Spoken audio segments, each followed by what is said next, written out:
ذاکر نائک اور احمد دیدات نے حضرت عیسی مسیح کی موت کے بارے میں احمدیہ نظریے کو بہت فروغ دیا ہے، جسے سون تھیوری کہتے ہیں۔ پہلے مغربی بے دینوں نے ایجاد کیا، پھر احمدیوں نے اسے مسلمانوں میں متعارف کرایا۔ صلیب پر جان دینے کے بعد عیسیٰ علیہ السلام مردوں میں سے زندہ نہیں ہوئے تھے، وہ آسمان پر اٹھا لیے گئے تھے۔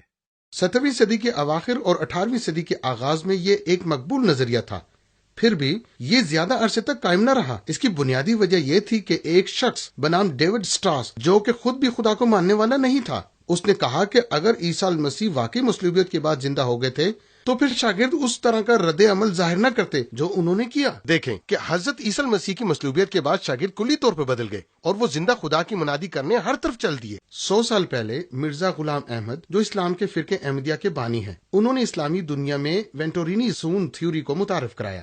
اس نے بھی یہ دعویٰ کیا کہ وہ مسیحا ہے، یعنی امام مہدی، جو حضور پاک کا ماتحت نبی ہے۔ دیدات نے اس احمدی سون تھیوری کا جنوبی افریقہ میں پرچار کیا، مگر چند قابل ذکر سنی قائدین اور ناشرین نے دیدات کے ان طریقوں اور سیون تھیوری کی مخالفت کی، جو کہ ایک غیر مسلم احمدی نظریہ ہے۔ جنوبی افریقہ میں مسلمانوں کے درمیان دیدات نے اپنا یقین اور اعتماد کھو دیا، اور بعد میں اس کے شاگرد ذاکر نائک نے دیدات کے نظریات کو پھر سے بحال کیا۔ الرازی نے جگہ لے لینے کے نظریے کے خاص مسائل کی ایک فہرست تیار کی ہے، جس نے سون تھیوری کو بھی نقصان پہنچایا۔ پہلا یہ کہ یہ تواریخی حقائق کی سچائی اور بنیادی اصولوں پر بھی شک کرنا ضروری سمجھتا ہے۔